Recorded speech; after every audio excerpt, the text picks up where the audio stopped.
Je vais vous parler de métrologie. Alors non, pas le temps qu'il va faire, non. La métrologie est la science des mesures. Et qui dit métrologie dit étalon de mesure. Ma thèse concerne l'étude d'un étalon de référence de mesure de débit gazeux, le flux-mètre gazeux à pression constante. Ne paniquez pas. Pour commencer, un débit gazeux, c'est un volume de gaz qui s'écoule pendant un certain temps. Dans mon étude, il s'agit de très faibles débits gazeux. C'est le domaine des fuites. Et il s'agit même de très petites fuites, car il faut savoir que rien n'est jamais parfaitement étanche. Tenez, est-ce que vous faites du vélo? Vous avez remarqué, même sans crevaison, vos pneus se dégonflent. En quelques jours, quelques semaines ou quelques mois, c'est inéluctable. Ici, le pneu a une crevaison qui génère une petite fuite. Imaginons que nous voulons mesurer le débit de cette fuite. Pour cela, on connecte une pompe à piston équipée d'un super indicateur de pression. Le pneu se dégonfle, la pression diminue, et le but du jeu est de maintenir la pression constante.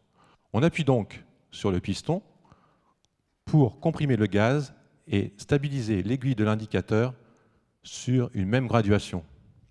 De cette façon, et au bout d'un certain temps, le piston aura déplacé le volume de gaz correspondant à celui qui s'est échappé du pneu.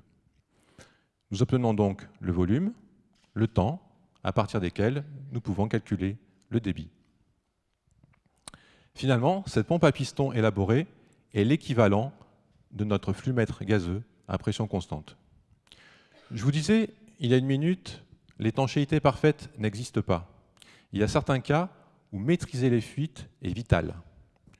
Je pense aux fuites pouvant avoir un impact environnemental, comme les centrales nucléaires. Il faut que les fuites soient d'un très très faible niveau. Il est donc primordial de quantifier l'étanchéité des composants clés de ces installations. Pour cela, on remplit ces composants d'un gaz spécifique et on mesure le gaz qui s'en échappe à l'aide d'un détecteur de fuite. Mais il faut savoir que rien n'est jamais parfaitement sûr. Il y a de l'incertitude dans la mesure du détecteur. Plus l'incertitude est faible, plus le détecteur est précis. Et parce que c'est un étalon de référence, le flux-mètre gazeux à pression constante conditionne la précision des mesures des détecteurs de fuite. Le résultat attendu de ma thèse est l'incertitude de mesure. Et bonne nouvelle, elle est bien.